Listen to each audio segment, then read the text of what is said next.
So welcome to the AFT Construction Podcast. I am Brad Leavitt and couldn't be more excited today to have Jeremy Andrus, who's the CEO of Traeger Pellet Grills with us today. So welcome, Jeremy. Happy to be here. Yeah, so Jeremy made time for us. And I will say this is what's great about the community. I talk about social media and how it's a connector, right? How it can connect us all. And Jeremy reached out to him via Instagram. My wife's a huge fan of his wife. I'm a fan of Jeremy. I have a Traeger grill. Listen to the Dan Patrick show where he does the Meat Fridays, which is one of my favorite bits on podcast radio. So Jeremy, as you know, the reason I want to bring you on is you have so much to offer as far as entrepreneurship. And so let me just start with this. Did you always have an entrepreneurship mentality? Was that just innate in you? It's a good question. Boy, it's something that I understand now. Looking back. I didn't know the word entrepreneurship when I was young, but I was always selling stuff. I was always thinking about product. I was always building, I'll say business plan, but it was never that formal. And, interestingly, it's part of my DNA, and it took me a while to recognize that in my career. And boy, I did a lot. I sort of moved around a lot early in my career. I was a management consultant. I was an investment banker. I did hotel development. But I did some random entrepreneurial things as well. I day traded stocks. I bought and sold real estate. I co-founded a frozen beverage supply company that you have never heard of. And it's still alive, but not the most successful venture. And it's interesting. There's I learned over the course of a lot of experiences that what I really love is building and disrupting and sort of thinking differently about business and consumers and product solutions. And I will tell you that as soon as I understood that, my career went from like trying to be successful and having a job and having a strategy to just blissful and fun. And it probably took me 10 years. And like, if you look at the logos in the 10 years from when I graduated from undergrad to when I realized that Skullcandy was what I loved, there was a lot of experimentation. But when I found what I loved, and it is entrepreneurship, and it is like, and it's more than entrepreneurship. It's building, it's people, it's culture, and how culture drives business. It's consumer durable goods. I love hard goods innovation, and I love complicated distribution channels. I love lifestyle branding. But I will tell you, some of these things I've only figured out in the last 2 or 3 years.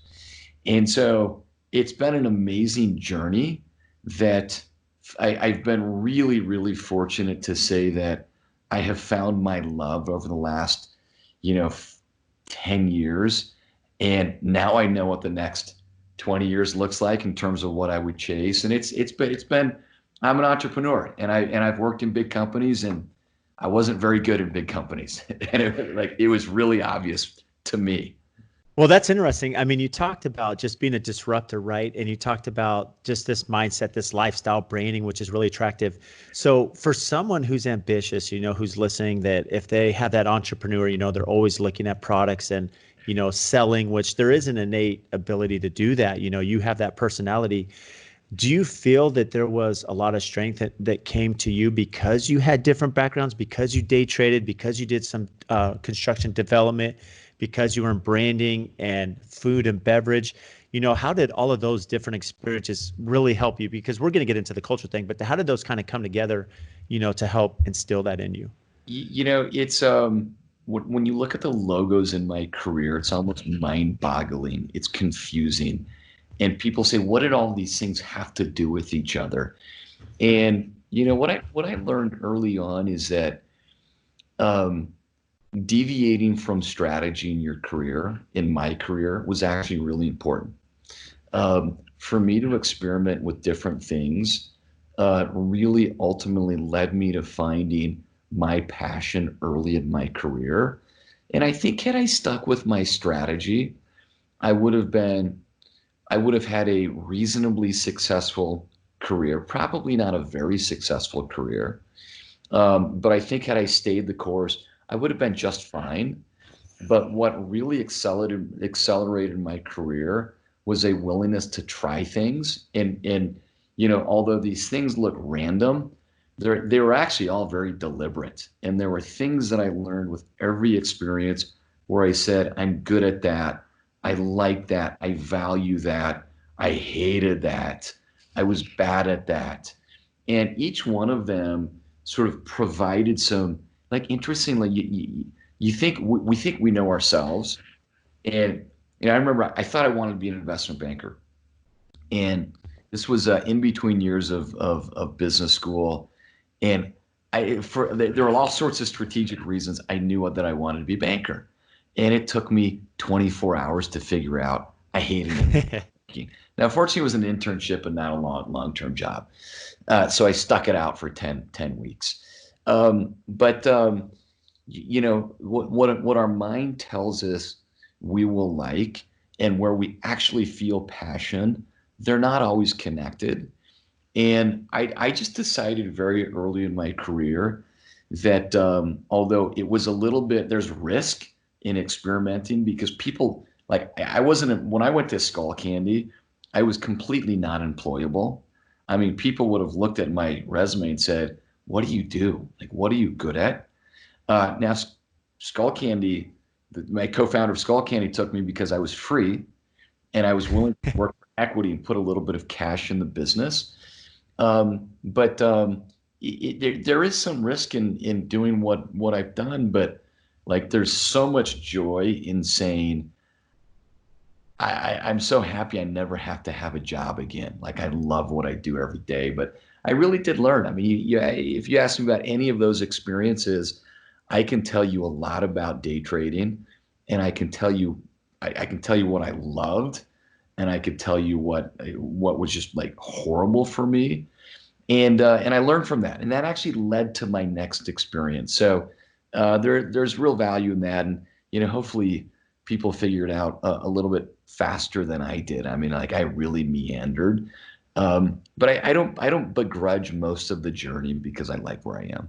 Yeah, it's good advice. I think most people, we think, well, I'm already so far in my career, I need to keep plugging away, right? They're kind of following that strategy that you mentioned. But, most of us are going to be working 60 years, right? Till we're 65, even older. I mean, we're more healthy. And so lives are longer. We have that opportunity. And so you can reset, you can learn from that. And I liked what you said. You talked about, you would learn from these experiences, the value, the good, things you hated, your passion.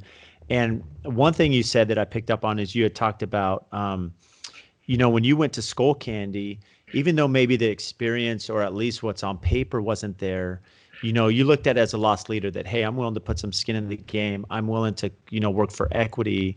And you hear that term in sales, right? Go after a lost leader, try to find a way to get in the door and perform and build your business from that. And I'm sure that had a huge impact to catapult you to where you are today. Yeah, it really did. It's one of the things that this is not an easy lesson to learn. And some of these lessons are so obvious looking back, but there's no joy in making money if you don't enjoy what you're doing. And, I thought what I wanted to do when I was young was be successful. And then you realize that can mean a lot of different things. And, I remember leaving a great job in San Francisco. I was working for Kimpton Hotels and Restaurants. I was making good money. I was paying my Harvard Business School loan off like $100 a month over the course of 30 years. And I left and I went someplace and we couldn't afford to pay me for 2 years. But it was the best thing I ever did. And it was interesting. I was in this job, it was a good job, it was good people, it was good company. But I was bored. And I don't thrive well in boredom. I really underperform when I'm not inspired and motivated. And it's sometimes hard to make that bet. It's sometimes hard to take that leap. And there are ways to do it in, where you can sort of manage your risk. At that point in time, I was a single guy. I still had my college furniture. I left it in my apartment and I drove to my parents' basement in Park City. And that's where Skullcandy came from. And so, I think I had the luxury of taking a lot of risk in a moment, but I do think that there are very sort of deliberate ways that you can manage risk if you're willing to say, like, how much I make this year. That's not what I'm chasing. I'm chasing long-term aspiration, like real satisfaction in what I do. And there is such a strong correlation between those who find something they're passionate about and something they're good at, and actually something where they actually make money in business. And like, fortunately, those things work together well. I can also tell you that I know a lot of people from business school um, who chased lifestyle and money, and they'll do it their whole career, and they'll never really love what they do the way that I do. And you do get to a point where you say, like, I make a lot of money, but I spend a lot of money too, and I can't take the lifestyle risk. And that's a hard place to be. And so, that doesn't happen in a moment. It happens like every decision at a time. But I think that, if we're thoughtful and we're willing to be like, find this intersection between being strategic and being opportunistic. And opportunistic means moments come up and there's some instinct that says this could be it. I think it's if you over index to one or the other, you don't know where you end up. But I think if you balance them, it takes you to a good place oftentimes. So what I like that you said, Jeremy, I mean, going back to that, I mean, there are three things you pointed out. You said it excites you, you're passionate about it, you're good at it, and there's a balance, being optimistic. And, it's really easy for, to say, well, chase experience, not money, we can look at colleagues that are very successful. And you talked about that, maybe some of your alumni at Harvard Business School that aren't really happy. They're being they're successful in their career paths, but they're not happy. So talk to us about that relationship with Skullcandy, because here you are now, you've reset your career, you've had these different experiences. If someone were to be in your shoes, Jeremy, and they're going to come in and they want to pursue this opportunity with a company such as Skullcandy that's here now, has an opportunity for growth, what was your sales pitch? How did you get in the door? What's the relationship there? How could someone build that? You know what? So people ask me a lot, when is the right time to chase my dream? When is the right time to become an entrepreneur? How do I know what to look for? And I think oftentimes, like we're looking for the wrong things. And, so for example, I had a lot of people that came to Skullcandy and they said, I love the brand. I love this industry. I love music. I want to be at Skullcandy. And my response would be, tell me more. Like, is that really what you should be chasing? Because before Skullcandy, headphones were boring. And so we built something. And I think if it's easy to mistake your motivations, what I would want someone to come in and say early on is, I like how you're building. I like the team you're building. I feel good when I walk in this space. I feel energy. There's something about the culture that inspires me. All of these things, they're independent of industry. They're independent of brand. They're independent of life cycle in a business. And this gets back to the notion that, if you find a place that feels good and you can connect an opportunity that resonates in your mind with an instinct that you have for whatever the opportunity is, that tends to be the winning formula. And and when you find that, you can sell anything. Like, you can sell that to anyone. And I remember finding an opportunity I thought was right for me. I was doing a startup in Dallas. It wasn't tremendously successful.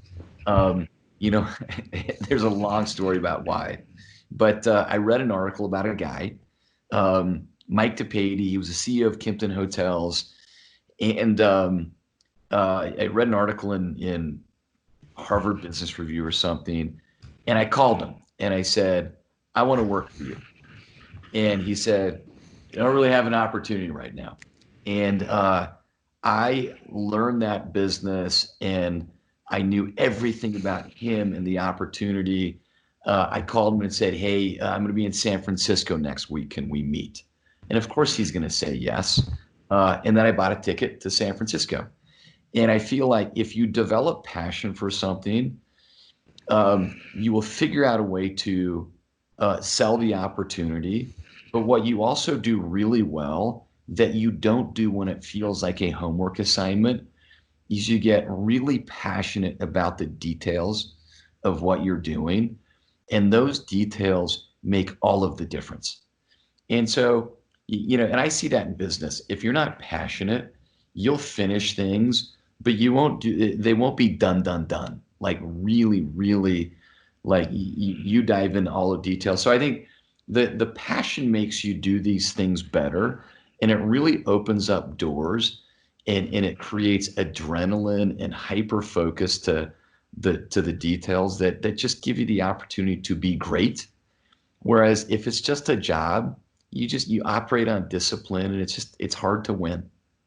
I love that you said that. There's so many points here, Jeremy. I was taking notes as you were speaking. And what's interesting is you were talking about that, successful companies, it's independent of the product or their what it is they're selling. And that really hits home because I think about that. When you think of successful companies, it's not so much, hey, Skullcandy has this brand or Traeger has this product, or us here at AFT, we're building, this style home. It's the culture behind it, the lifestyle, how you feel, the energy in your building, the energy of your team. Because people always ask, that's the one thing, and we're going to get into how to build a culture, but because you've been an expert at this, but when you think about that and you walk in, there's something different, right? There's something different about walking into Traeger. There's something different about walking into a certain business.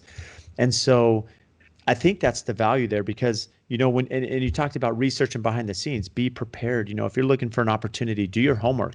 Hey, I'm going to be in your area. And then once it's confirmed, you book that ticket and you get there, right? There's an ambition there. There's a passion for it, which will in the end allow you to be successful. 100%. Now, listen, I see that over and over. I see it myself.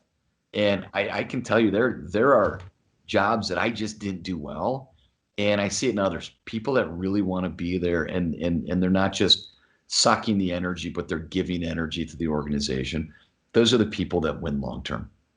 So how do you do that? I mean, I want to get into the Traeger story because it's fascinating to me. I've done some research on that, and here it is. There's a product, and correct me if I'm wrong, but from my understanding, you had, Traeger was a company in Oregon. It was out there. It come across your desk. You weren't really that interested. Came back. You said, "Hey, get interested, Jeremy." You did, and now here you are trying to work remotely, trying to build this company. They had some systems that weren't there. That fortunately now you have a background in systems and organization from your experience. Now you're trying to fix a culture. You're trying to relocate. You're trying to rebuild this brand. So walk us through kind of that story. I think it's great for our listeners to understand your background, how that came to be, and then of course how you started working on that culture. Yeah, so I would start by saying, for a lot of my career, I didn't understand what culture was. I could have answered the question, "What is culture?" I underestimated how important it was for me, and how much culture drives success, how much it drives decision making, how much it drives inspiration. And I'd spent a lot of time in startups, and so cultures grew organically, but never had I built a culture deliberately. Skullcandy had great culture, and there were things that happened over time that I think were negative, had negative impact on the culture. And I didn't really. So what is that though? Like, what is something that you have seen that becomes negative, in that culture? So I'll tell you. I'll tell you a specific example. So hired someone who turned out to be phenomenal at what he did, and this is an important role in Skullcandy. He was culturally toxic. Wasn't a bad guy, but he was a bad fit, and he really detracted from the sort of team spirit, the camaraderie, like real alignment. You want to be in the trenches with people you love working with. And this guy was good, and I found every reason to allow him to stay. because he was good at what he does, and I justified sort of the negative cultural impact that he had. And I didn't understand, looking back, that that's one of the worst things that you can do in a business. You lose so much credibility as a leader when you allow cultural detractors to stay in your business. You make a very strong statement. And so, I had Skullcandy was an interesting experience for me. I will tell you that it is absolutely, it's the moment I found my passion. It was an incredible platform for my career, but it was hard. And I look back at, I sort of look back at it and I say, I'm really grateful for that experience. I didn't know what I was doing. I didn't love it. It was hard for a lot of reasons, and I don't miss it. And it will always have a special place in my heart. But I learned that as a leader, you have to be in charge and you have to deliberately build team and culture. Otherwise, you sort of lose control. And now, what I didn't understand was that when you go into an organization that's 25 years old, it's different than a startup. There were bodies buried everywhere in this organization culturally. And I didn't really recognize that because I had never gone in and run a 25-year-old company. So my mindset was, this is an interesting product. It could be a really great brand, but there's a lot to fix. And I was focused on strategy and operations. And then I literally got one day inside this company and I said, oh my gosh, like, the strategy operations are the least of my concerns. It was just a toxic place. I mean, it was a place that it took me a few weeks to realize that every day I walked in the Traeger office, I felt sick to my stomach. And that's a hard thing to do, especially when, I had paid off my mortgage and my Subaru. I didn't need a job for money. And walking into a place every day that you don't need to be there, it's kind of sickening when it just gives you this terrible feeling. And so there was about a 10-month journey for me to really identify with what kind of culture I wanted to build, how I was going to build it, and some of the hard decisions I had to make from a team perspective.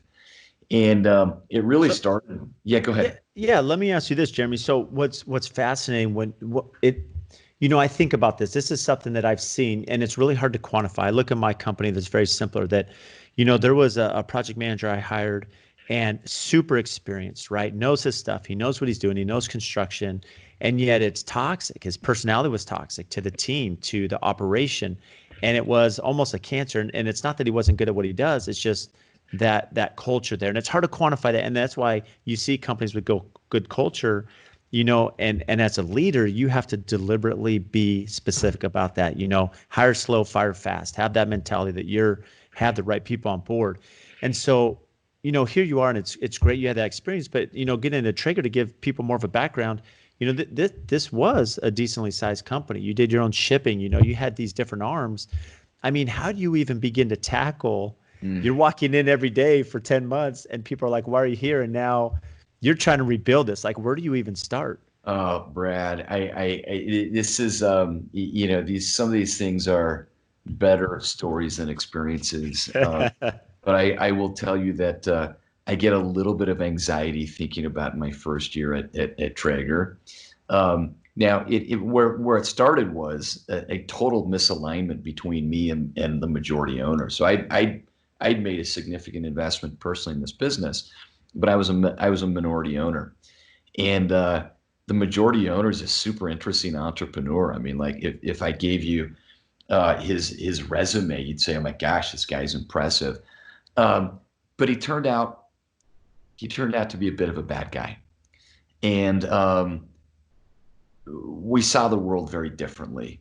And it was interesting to, as I was realizing how bad the culture was, I got to know the majority owner, and I realized there was a reason why this culture was bad. And, leaders build cultures that look like themselves. and they actually do it not deliberately. We hire people that see the world like we do oftentimes. And he and I really butted heads, and it was hard. Every time the phone rang and I saw his name on my iPhone, I just had this pit in the bottom of my stomach. And I remember a moment hiking down in Zion's with a couple of guys. We served on a board together down in St. George. And I said, it's like a 3-year deal. I can do anything for 3 years. And they both stopped in their tracks and they said, but why would you? Like, why would you go through what you're going through for 3 years? Like, is it worth it? And we talked for the next couple of hours. And this was the month before our first formal board meeting in New York. And I went back to New York, and I built a very, very comprehensive, 100-page PowerPoint presentation that assessed the business, strategy, operations, people, culture. And it was very hard hitting, and it was very direct. And it created a very uncomfortable moment in this board meeting that ultimately led to my ability to rebuild the culture. The majority owner didn't say much for 4 hours, and this guy, he's got a big personality. So I'd never seen him not say something. He barely heard a word. He stood up at the end of the meeting, and he pounded his fist on the table, and he said, I disagree with every effing word on every effing slide of this entire effing presentation. And at this point in time, like and he's like spits coming out at this point in time, like I was just ready for the fight because it wasn't going to work. And long story short, we found a way to buy him out a month later. And that's what gave me the ability to step back and say, I will do anything to change this culture. I will not come to this office. I will not be a part of an organization that doesn't respect people, that doesn't respect innovation, that doesn't want to work together, that doesn't want to be there, that does not want to collaborate. And I'll tell you that the next 6 months was an interesting journey. I really did my best to fix that culture. And there was a moment, and it was a very hard experience that we went through as a company, where I said, this is over. Like this team, we're done.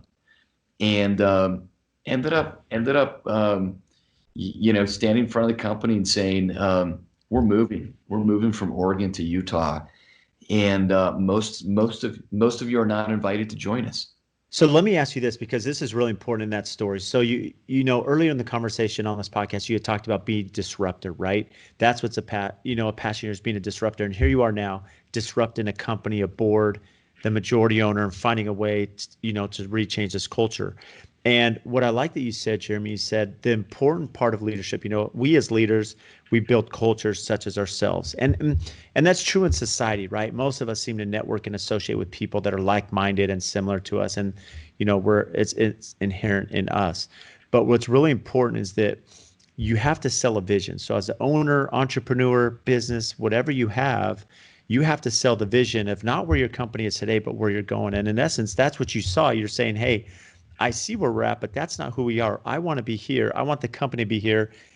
We need to get either you're on board, you're on the train, or you're off the train. And it's that simple. So now that you have the power to do that, how are you conveying that? How did you convey that to a lot of people in the organization that, hey, we're fixing this. This is where we're going. Yeah, so I think there were a couple of really important components to this. One is, you really have to sell vision, but ultimately what your cultural values do is they connect all of your people with your vision, and it teaches us all how we think and how we behave and what we're trying to get done. And so vision and values have to be connected. And so I developed a set of values, and there are 5 Traeger values that we talk a lot about. And I sat down with my leadership team, and there were a handful of guys that I'd hired from Skullcandy, and we went person by person, and we said, we assessed, do they live the values? Do they want to be a part of this?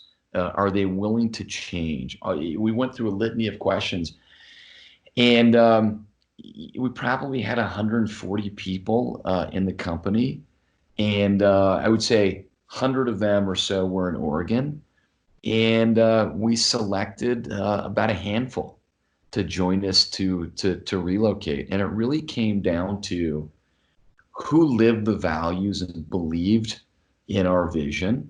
And if they didn't, and by the way, I don't recommend letting an entire company go. It's a real, like, I look back, and it's the first time I'd ever done it. And I look back and I say, oh my gosh, like I could have broken this 25-year-old business. And, but I just had this very strong conviction that I needed to rip the Band-Aid off. Otherwise, we would never leave the legacy culture behind. And there are people who are still with us that have been with the business for 12, 15 years. And when you hear them talk about the experience of coming to Traeger today and how it inspires them and it motivates them relative to where it was, it's one of the most satisfying things in the world. But it required being very deliberate and saying, this is what we believe in. These are the people that we're willing to take with us, and everything else, we just have to build, and we have to build quickly. So how, from your side, looking at this, and it's an amazing story and journey, right? How you talk about vision equals values, which is a key thing, that we all need to understand as we're building our companies. But for you, Jeremy, I mean, when you're going in and this opportunity, this investment is pushed upon your desk and you're looking at it, there's no way to really know, even all the due diligence and research that you can do, you're not going to know all these dead, where the bodies are, where they lie, and all the little nuances of this company. And so was there a time when you felt, this is overwhelming, this is discouraging, like, I don't know how, and you alluded to that a little bit on your hike when you were down at Zion, but, was there a time where you're like, I just need to get out of this? I mean, what was it that kept you going? You know what? That's an interesting question. So first of all, there was a moment, like there was a very defined moment that happened where we had decided that we were going to outsource our supply chain because it didn't scale and it wasn't working very well. And we stood in front of our warehouse team and we said, hey, we're gonna close this warehouse. We're gonna close our 3 warehouses around the country, and we want to be as respectful as we can be. And we gave them all sorts of options and runway, severance if they didn't find what they were looking for. And the next time I pulled up to the office at about 7:30 in the morning, I was greeted by fire trucks, police cars, and one of our 18-wheel rigs that had been doused with fuel and literally burned almost to the ground. And now at the time, I didn't know it was an incident of arson. I pulled up and I said, my gosh, what is going on here? And 30 minutes into some conversation, it was really clear that this was done intentionally, and it was done by one or more members of the warehouse team. And I remember saying, I'm scared. I have no idea what to do in this moment.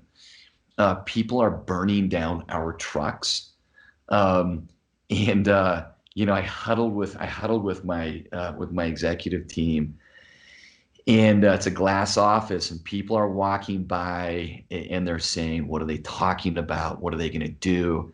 There's a truck smoldering in the parking lot connected to the warehouse. And, in this moment, a couple of things happened. One of the guys that had been there for almost 30 years pokes his head in the office and he said, hey, I understand something big's going down today. And I'm like, bigger than the truck that's on fire. And then he leaves. And then there was a shooting in a facility in the Southeast, in a UPS facility, of someone who had lost a job and came back angry. And like, I'm processing all of these things and saying, the crap am I supposed to do? And I remember walking into the restroom, like, and I'm just like looking for something to do, wash my hands, wash my face. I look in the mirror and I say, I do not get paid to do this. I do not know how to fix this, but I sure as hell know I am not coming back to this place forever. And that was the day I said, we are too far gone from who I want us to be to try to fix these people. And I say that respectfully because there were mostly good people there. They just didn't fit the culture that I needed to build. And there was a moment that day. I mean, like, I will tell you, the thought crossed my mind of, I can walk away from the check I've written for this business and I will just be a happier man tomorrow. The only reason why I didn't is that I'd hired a handful of people who were very good friends from Skullcandy, and they needed their jobs, and I couldn't walk away from them. And I got to tell you, I'm fortunate and I'm grateful that I didn't walk away. And had I been the only one there, like thinking about burning trucks, and I brought in security to make sure that we didn't get shot in our company meeting, you just don't know. Fortunately, I had to stay. I felt an obligation to stay. And it's something that I've thought about. And this is one of the harder things, I think, to figure out in a career. How long do you stay and grind and grind and grind if it's the wrong experience, if it's the wrong opportunity? And how much do you say, there are certain things that I need to do that are unpleasant, but once I get beyond them, then I can create this. And Traeger is by far my best career experience. And I could have left. And I honestly, I don't have the answer to that question. I just think it's something that we all need to think about. And there's more art than science, but I can tell you about times where I stayed too long. I stayed at Skullcandy too long. I hated running a public company, and I stayed too long. But I almost stayed too short at Traeger. And so it was, what it allowed me to do, as opposed to like swapping people in and out one at a time, it allowed me to say, I'm ripping the Band-Aid off, and everything I build is rooted in culture. And honestly, that is the reason why a business that took 27 years to get to $70 million of revenue, 6 years later is doing $600 million of revenue. It's because I built something that was rooted in culture, and my team does extraordinary things every day, and I don't ask them to do any of them. And that's culture. Like that, you can't replicate that.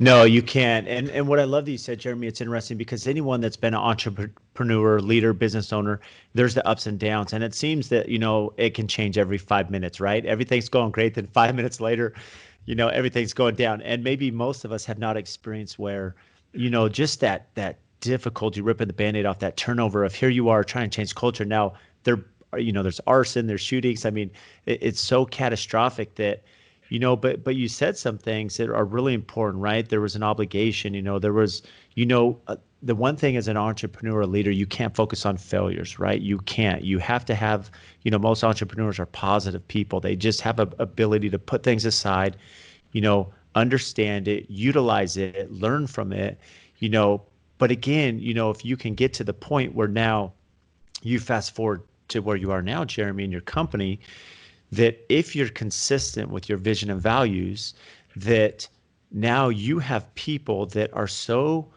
feel so empowered that they can be successful, that now they're building that brand with you and for you. And that's how you can really enjoy that growth as a company. It's spot on, and I will tell you that I don't say any of these with the presumption that I figured it all out.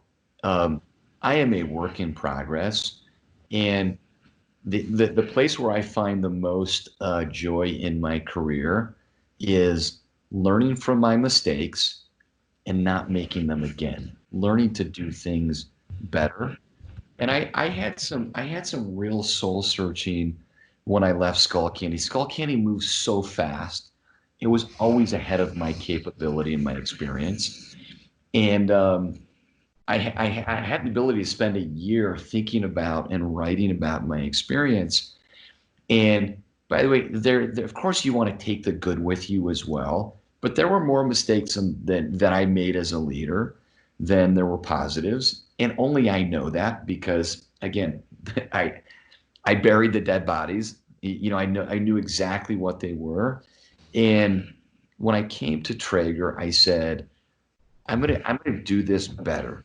I'm going to be a better leader. I'm going to be more effective. And it was actually never about the money for me. Now, I have three private equity partners, and it is about the money for them. That's their business. And fortunately, being good at your craft, being a good leader, being a culture builder, and being willing to acknowledge the things that you haven't done well and fix them, that's ultimately the recipe for creating value and making money. But some of my proudest moments of Traeger are actually not related to the success that we've had. They're actually more related to things that I've done differently because I learned from my mistakes, and they're working better because I learned from them. And I think that's one of the formulas for loving a career. I mean, like if I were to look back 20 years from now and say that I never got better than I was at Traeger, that would be a disappointment because I will not have found growth.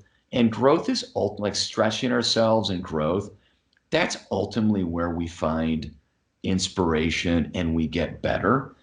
And so that to me has been the great part about Traeger. And there was an instance in particular where I hired early on, I hired someone who was really good. He came from this great American brand. It was everything that I wanted Traeger to become. And he was really good at what he did. And he got on the inside, and he wasn't a good cultural fit. He just wasn't a good cultural fit. And I remember thinking, you can't make this mistake again. Like you can't do this again. Shame on you if you do this again. And we let him go. And it was the right thing to do. And he's not a bad guy. But some of these things as a leader, if there is a willingness and a humility to recognize what you did wrong and to do it better, it's actually a really satisfying experience. No, I love that you said that. I mean, Jeremy, it's so important as a leader. When you think about, and it's the same topics, we have with our team. We're going to make mistakes. That all of us are imperfect, and especially in our industries, where there's a lot of crossover and similarities. In construction, you're building things, and manufacturing, you're building things. There's going to be miscommunication with clients and vendors and customers. It is the day to day. So we make mistakes, but let's track them. Let's audit them. Let's have an autopsy at the end and figure out how and why. And then let's not make them again. Right. And that's, the willingness and humility, to recognize that as an owner and not make that same mistake. It's so important. And Jeremy, you mentioned the comment that when you were at Skullcandy, you had talked about going public and how that really changed the culture there. You've been through that. So when you're a private company and you have a little more flexibility on the product and it's maybe not so driven at the bottom line, how does that mentality, how does the business change when a company does go public? You know what? Going public's a hard thing. I mean, it's like everybody says they will not be the CEO that focuses on the quarter.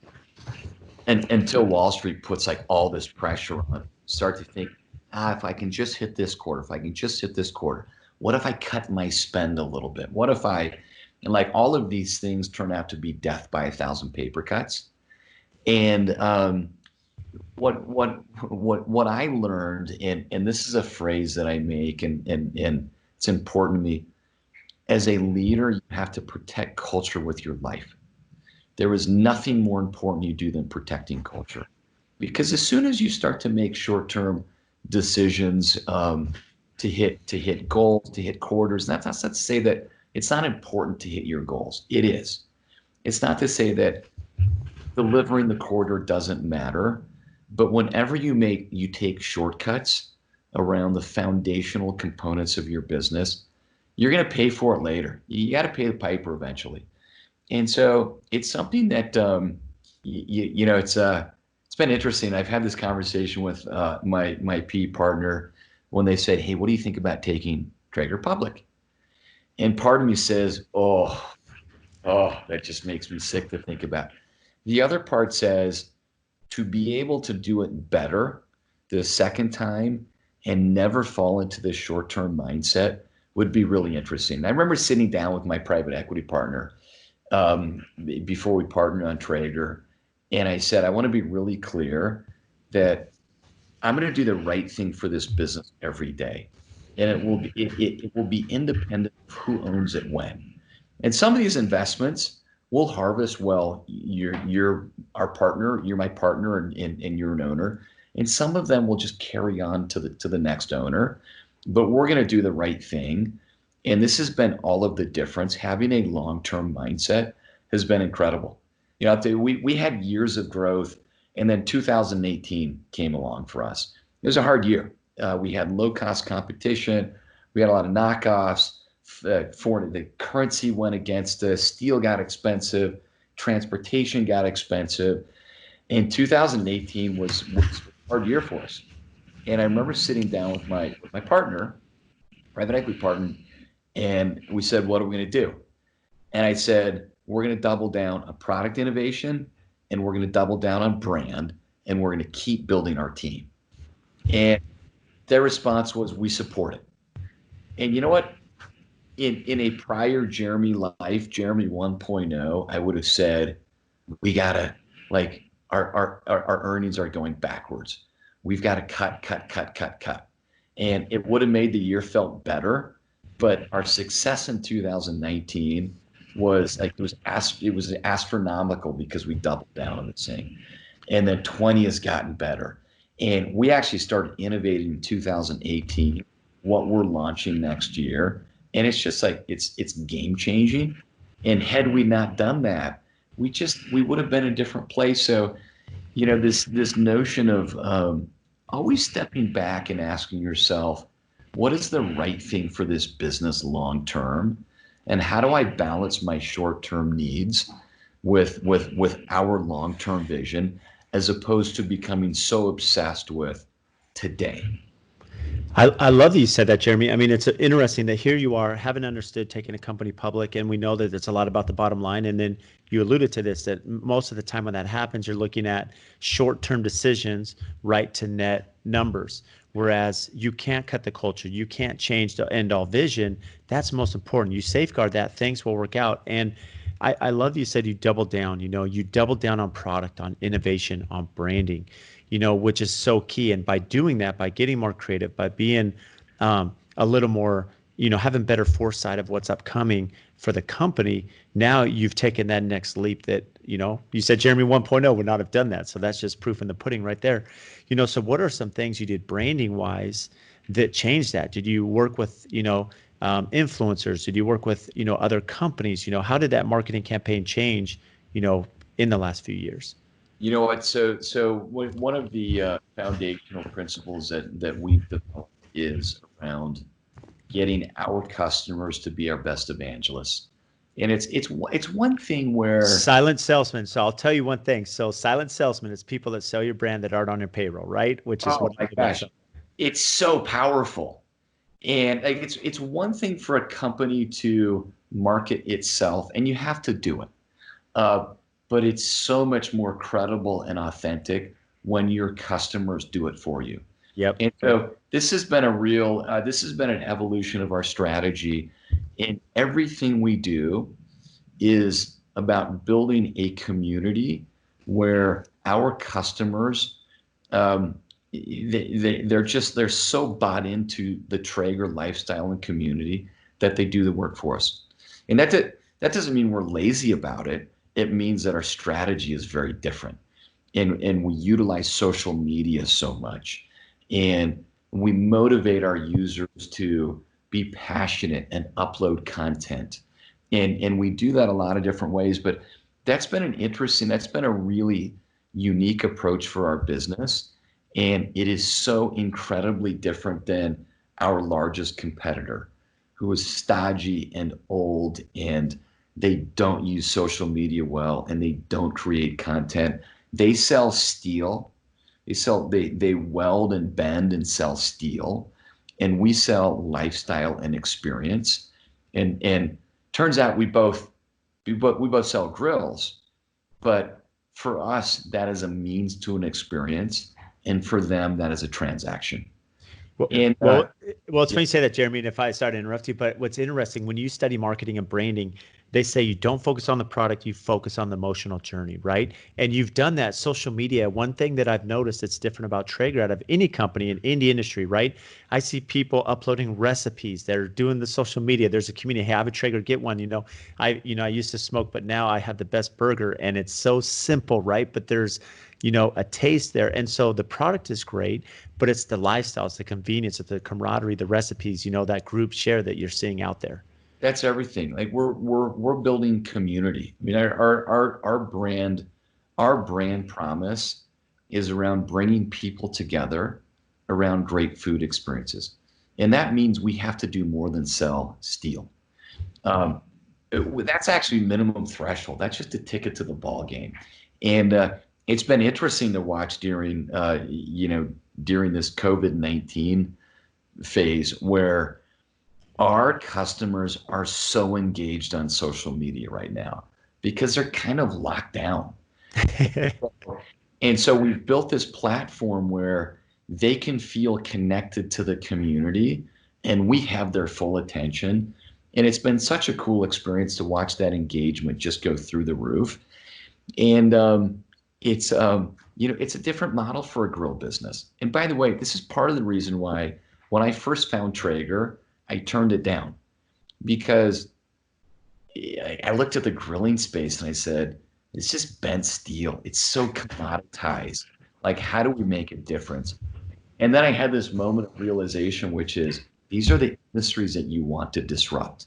When you can see the world differently and you can create an experience and a brand that stands above the others, you'd love to come into an industry that's just sort of it's boring and it hasn't innovated. And this is not just a consumer product mentality. I truly believe this is a mentality for any business. If you can step back and think about disrupting the customer journey and the customer experience in a positive way, chances are you're going to be successful. Because what companies do is they grow, they get into routines and patterns, and they forget to reinvent themselves. And so what they focus on is more of it. How do I optimize? How do I do this faster? How do I do this cheaper? And that only works so long before someone comes in and says, hold on, how about I do this differently? How about I do this better?